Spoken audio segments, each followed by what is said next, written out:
Jerry, man, we finally get to talk. Absolutely. Great to have you here, man. It's been like, what, 2 years I've been trying to get you, but you're so busy, man. You're everywhere. Well, I am everywhere, but I make time for everyone. I love people. I love having conversations. This means a lot more to me than pressing a like on a photograph on social media. Amen to that, man. Amen to that. Amen to that. I think I ran into you years ago, like many people do, right? And look through YouTube. You put all that value out there to help people learn how to post, how to direct, and etc. Thank you, man. I've been at this for a bit, man. What has been the most rewarding experience for you doing this? Rewarding, that's a tough one. I think success for me is many things in this industry. Longevity is an important one. The fact that I've been making a living from this since I was 20, so I'm 52 now. So being a professional photographer for 32 years is I'm very proud of. Teaching photographers for about 25 of those years I'm really proud of as well. And I think it's a constant evolution. The reward, I'm not validation driven. I think that's what actually helps me become successful and stay successful, because I'm not after the applause. I'm obsessed with the creative process. Amen to that. Not only the photographing, like I love it. Like I literally, like even me speaking about it, look at my goosebumps. Wow. Because I'm so sensitized of experiencing joy when I photograph, that's my joy. So if someone says, "Oh, amazing, you're great," oh, for me, it's literally the doing of it, because that last little split second, "Oh, I love the photograph," or "I'll pay you good money," that's all fantastic. But if you only rely on your happiness for those kinds of things, then your joy is only It's fickle. split second. It's very fickle. And yeah, so if you listen to the applause, you'll also listen to the negativity. So no one's opinion of me will affect my opinion of me. And that's not an arrogant stance. I just love what I do. There's always better. There's always worse. There's always more experience. There's less. There's whatever. So I know I got deep really quickly there, but I love it. But that's who I am. So for me, I love talking shit and having fun, but I also love just the joy of having these kinds of conversations as well. But the rewarding stuff, yeah, I mean, there's so many things that, me just walking around the halls here, I'm sort of seeing people that I've literally taught 20 years ago. Someone said to me, "I was in your audience from 15 years ago at PPA," or "I was 20 years ago, I was at WPPI and you made a difference to me." I mean, that's all fantastic. But for me, again, I appreciate that, but I love the doing of it. In other words, I love planting the seeds. I don't have to look at the forest that may have been built because of what I've done. I'm just happy to plant the seeds. Now I'm curious, since you were talking about the creating process and etc. Do you have any personal projects that you work on? Or Oh, dude, always, my whole career. So one that I'm obsessed with right at the moment. So I live in Vegas. I photograph a lot of performers. I fulfilled a dream of mine last year or two, photographing Dita Von Teese. She's like an incredible burlesque. She's like the preeminent burlesque performer in the world. She's a fashion icon. If you know, you know. If you don't know, I'm not familiar. Yeah, I mean, she's incredible. Ironically, I photographed her and I photographed the cover of a magazine, all that kind of stuff, but I'm photographing her performers, which I'm actually finding even more joy in. So one performer, just incredible energy, incredible look. She's sort of like got that Uma Thurman Pulp Fiction haircut. Okay. But she's just got this incredible character face, beautiful curvy woman. And she's awesome. So I took it upon myself to photograph her 10 different times this year to create, like, how can I make her look different? For no reason other than my credit. I understand that. So we're here right in front of the graphic studio booth, and I'm going to create an album just of her looking incredibly different. You would look at these photographs and you'd think it was a different human. Everything from paying homage to Ingres, this painter from centuries ago, of a concubine, to boudoir, to her performing in a suit. You really went all different on I went crazy. So a lot of people know me for my wedding work, but I shoot a few weddings now, but I mainly do portraits and commercial work. But yeah, man, if you're not photographing for your soul, it'll end up not feeding your mouth. That's the problem. So people are if people get into this industry because they want the creativity, they enjoy the, like, I've got this bug for photography, I just want to do it, whatever. And then they start making money, and then it becomes a hustle and a hassle. So then all of a sudden they lose their joy. So I always photograph for myself. I'm not stupid. I'm very entrepreneurial. So I can maybe turn it into an educational product. I can canvas new work with it. But if nothing else, just if you wait for the kind of work that you want to do to be commissioned for it, you'd never do it. So you've got to do what you love to do. And then all of a sudden it just opens up all these doors that wouldn't have happened in the first place. Plus you get practice too. Yeah. And I still learn. Every time I shoot, I'm still learning a quicker way, efficient way, a refined technique. I mean, to this day, I have a mannequin in my studio. And if I'm doing a complex lighting situation, I'll just practice with a mannequin. And then when the talent comes, I've already done it. So I don't have to waste time getting my lighting right. It's already done. Yeah. And that could have been on a practice session, if nothing else, with a mannequin or whoever it might be. Nah, it helps. You sound like me. I'm just curious. Are you the kind of person that it can always be improved? No, I'm not like that at all. Oh. No, because I'm so present. I retire the feeling. It's the minute I finish the shoot. Does that make sense? Oh, I was referring in regards to now that you reached here, now you're like, all right, how can I make it better and better? Well, yes and no. I mean, I still feel the same way in a sense that I don't think of how I can make it better. I just do the action. Okay. Making it better almost implies, I'm not saying about you, but generally from what I see from other photographers, self-deprecation. Okay. I can always be better. You're always not happy. You're not satisfied. Okay. I'm a very present human. So when I'm working, I'm so present in the moment and I love it and I enjoy it. But the minute I finish, I'm like, great, I have a bite to eat. You did your best. I did my best. I've never not done my best for the experience level that I had at that point. I'm not saying I'm flawless. No. The difference between, how do I say, people think perfection means flawless. My interpretation of what that means is the execution of my desired result. Have I made mistakes? Have I screwed up on shoots? Of course. But I can see it. I'm right there. I'm right then. There's no point in looking back at work and saying I could have done better. That's like going to a hairdresser and them cutting your hair and saying, did you just give me a perfect haircut? Well, no, there's not such a thing. Well, no. You gave me the haircut that I wanted and you executed it. So why second guess it? You did what you did with your experience of it this time and this moment and we're done. Right.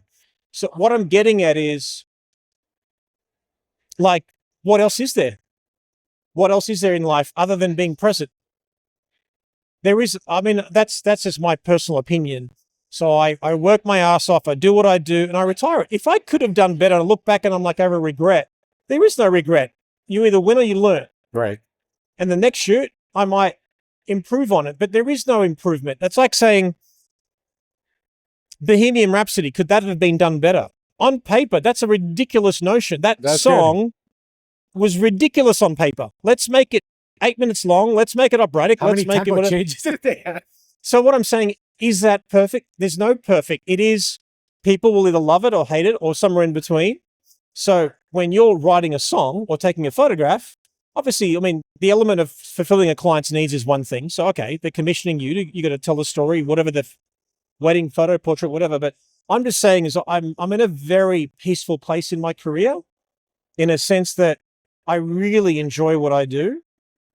And even without the validation or the approval of others, or yes, you did a great job, or even the monetary part of it, like I'll only be happy if I get X amount of money. Well, whenever you're upset in life, let alone as an artist, because your expectations aren't met. So I know that as artists, we expect a lot of ourselves. So either do the work or you be at peace. Do the work or be at peace. Work your ass off.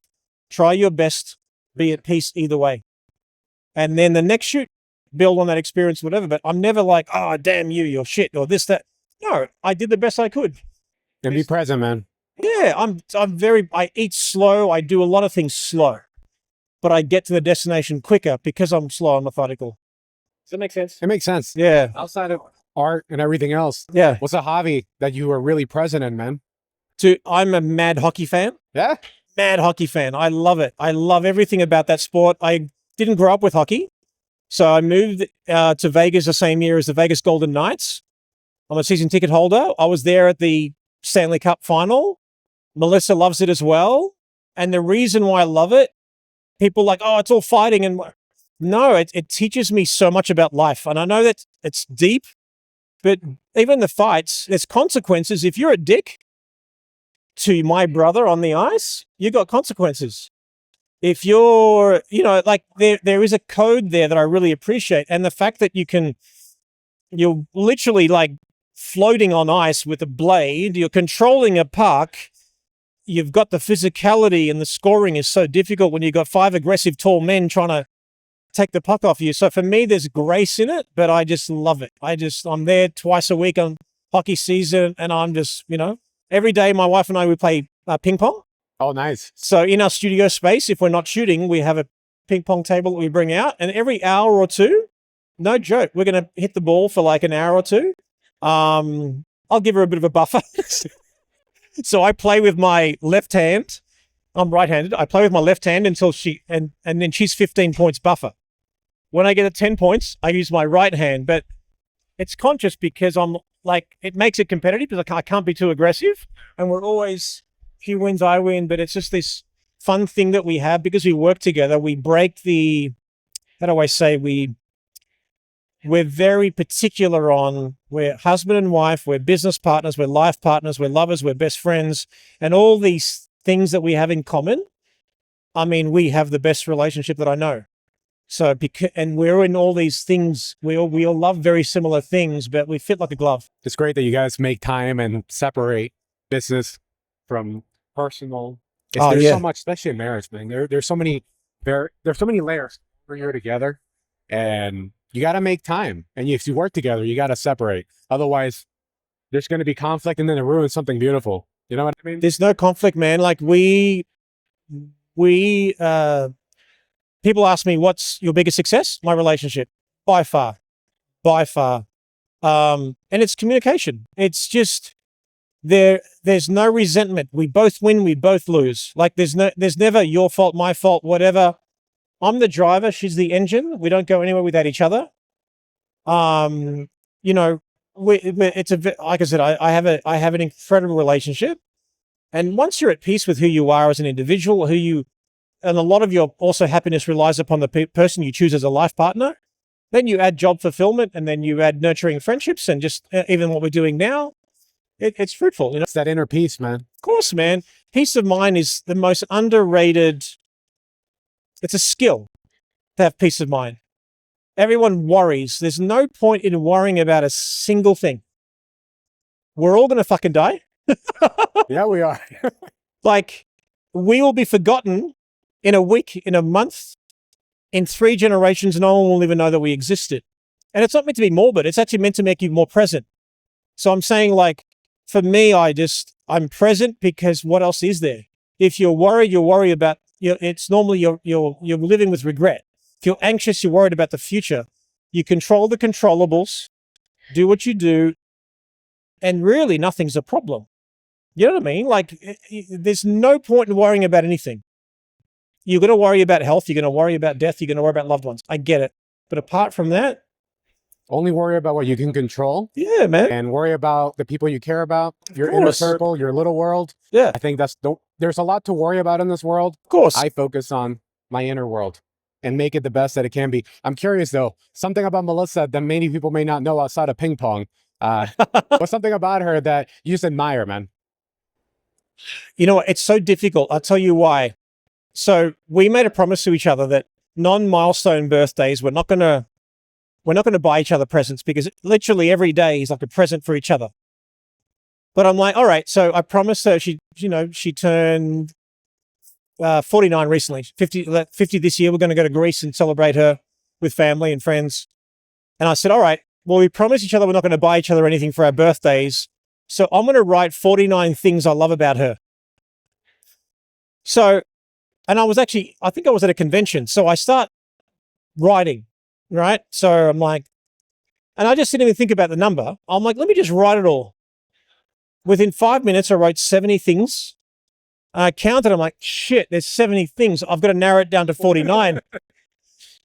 So long story short, she's very easy to love. Now, going back to the question, what is something that people don't know? She's adopted. That might be a fun thing she's adopted. She reconnected with her birth family, and they're incredible. That's wonderful. We had an absolute ball. She went to her first brother's, she's got 2 brothers, went to her brother's wedding. I was shooting at the time, so I couldn't go. The other brother, so 3 siblings. She was a celebrant at his wedding. Nice. And I photographed it. And then as a family, we went to the Dominican Republic about 4 or 5 weeks ago, and we had an absolute ball. That's wonderful. But yeah, we've got 2 golden doodles they're our whole world. We laugh every day with them. They're just incredible. So yeah. That's great, man. For those that don't know you, where do they find you online, Jerry? Easiest way to learn about me and what I do, jerryjerry.com with a J. I've got many websites and entities. It's a good one. Well, I do it because I've got 10 websites. Dang that business side of you.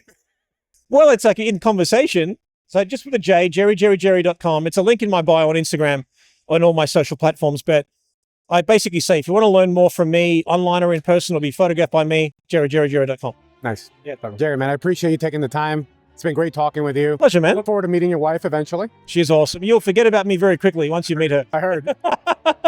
Thank you, man. Thank you so much. Pleasure. I appreciate it. Pleasure.